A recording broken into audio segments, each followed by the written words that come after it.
Selamat datang di channel Nayu Design. Apa kabar semuanya? Semoga sehat selalu ya. Baik, pada kesempatan ini saya ingin berbagi mengenai daya untuk menghidupkan ampli walet. Ampli walet itu dihidupkan oleh sebuah daya yang namanya listrik. Di daerah-daerah yang terjangkau oleh listrik negara, maka untuk menghidupkan ampli walet tidak perlu pusing lagi, hanya menggunakan listrik negara itu sendiri.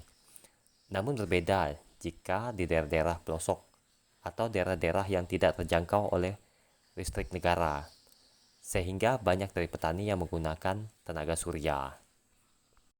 Untuk menyimpan daya listrik dari tenaga surya itu, maka digunakan sebuah penyimpanan yang dinamakan aki. Di sini saya ingin menceritakan sedikit. Aki ini dibagi menjadi dua jenis. Ada yang aki otomotif dan ada yang aki industri. Aki otomotif itu biasanya dibagi lagi menjadi dua. Yang pertama, aki basah dan yang kedua aki kering. Keunggulannya, untuk aki kering itu tidak memerlukan perawatan sama sekali. Sementara aki basah sangat rumit atau memerlukan waktu untuk perbaikan.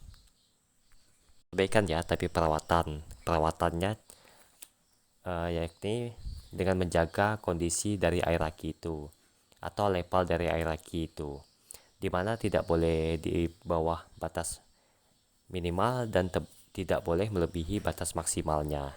Jadi di antara level tersebut. Jadi aki manakah yang sangat cocok digunakan untuk instalasi panel surya? Baik, saya akan sedikit bercerita mengenai instalasi panel surya saya sendiri. Dulu, saya menggunakan aki otomotif yang berjenis basah. Tahun pertama pembelian, saya selalu merawat aki tersebut. Namun penggunaannya hanya 1 tahun saja. Setelah itu saya beli lagi dan saya rawat terus untuk menjaga. Perawatannya hanya menjaga level airnya. Namun umurnya tetap sama juga setahun. Dari kejadian itu saya mencari informasi dan saya baca-baca di Google atau googling. Dari pengalaman tersebut, kemudian saya cari-cari artikel mengenai aki yang cocok untuk panel surya. Ternyata aki otomotif sangat tidak cocok.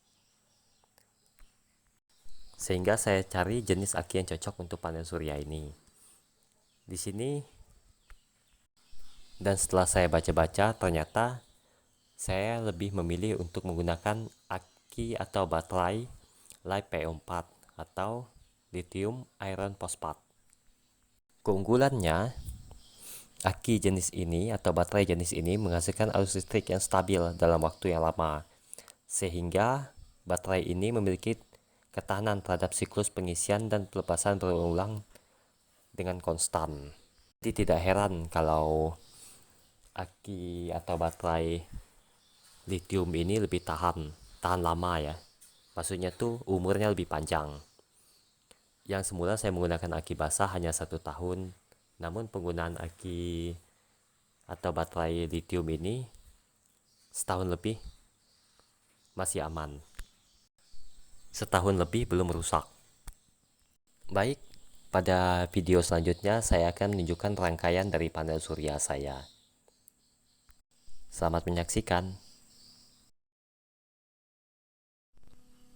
Ini dia rangkaian panel surya saya. Maaf ya, di sini berantakan dan ini sangat sekali sederhana. Di sini rangkaiannya seperti ini. Kabel ini merupakan kabel dari panel suryanya. Dan kabel ini akan masuk ke controller. Dan dari controller ini akan menyalurkan daya yang stabil ke aki atau baterai. Dan dari baterai ini akan mengeluarkan arus melalui controller ini lagi. Kenapa kok tidak langsung? Karena jika langsung maka penggunaannya akan dikuras habis. Namun jika di sini akan dibatasi, sehingga sangat memperpanjang dari umur baterai ini.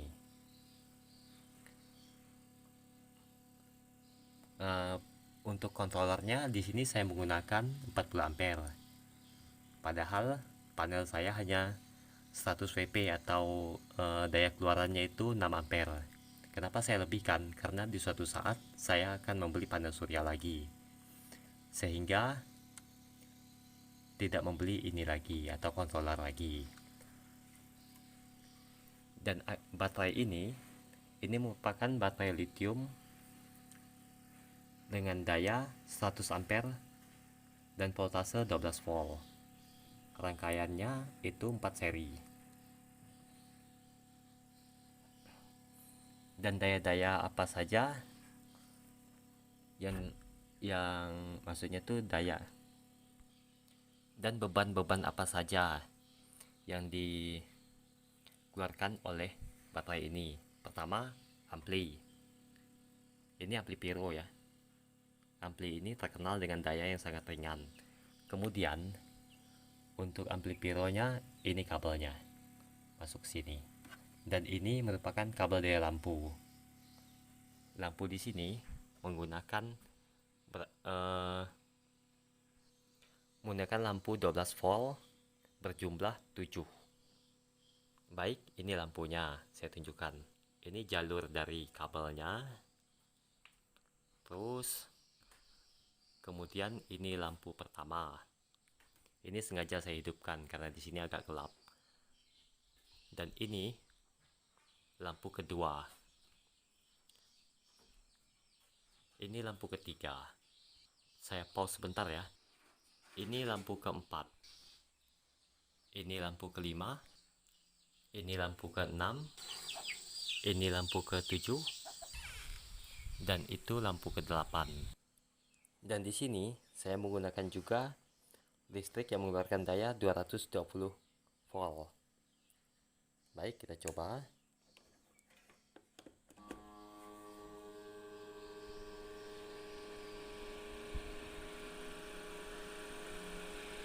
Oke. Ini digunakan untuk menghidupkan kipas angin kalau kita panas dan mengecas handphone. Mengecas juga senter. Apakah baterai ini cepat habis? Jawabannya tidak. Lampu-lampu tadi akan dinyalakan di saat malam hari, dimulai dari jam 6 atau pukul 18 waktu Indonesia bagian Barat hingga pukul 22 waktu Indonesia bagian Barat. Selama 4 jam, itu daya dari baterai ini hanya habis 1 balok saja.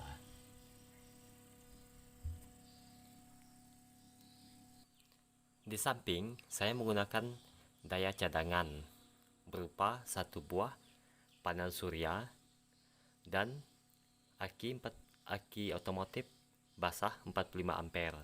Berikut penampakannya.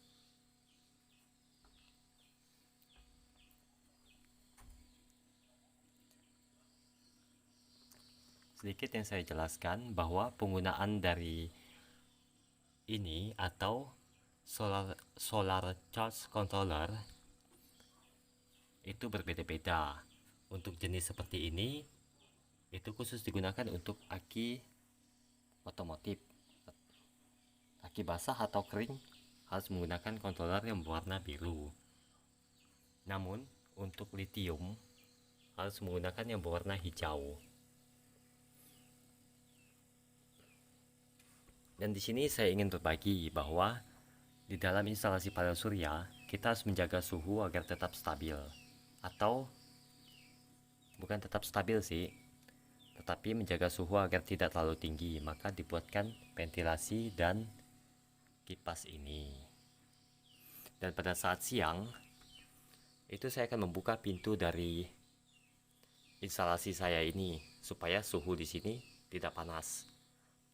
Dan jika panas, maka aki lithium ini akan berbahaya atau bisa meledak. Dan begitu juga dengan ini. aki basah, penguapannya akan tinggi, sehingga level airnya itu akan cepat berkurang. Untuk pembelian dari baterai ini, linknya saya sertakan di deskripsi, dan ini juga saya sertakan di deskripsi. Ingat, hati-hati dalam membeli barang ini, karena ada juga yang tidak menggunakan ini. Ini merupakan baterai manajemen sistem, di mana ini mengatur dari keluar masuknya daya ke baterai ini. Baterai ini second ya, rangkaian second. Itu tahun 2021. Dapat Anda lihat sendiri. Dan hingga sekarang masih aman digunakan, tidak rusak. Baik, cukup sekian video kali ini. Semoga bermanfaat ya. Jangan lupa untuk membantu saya like, komen, dan subscribe. Terima kasih.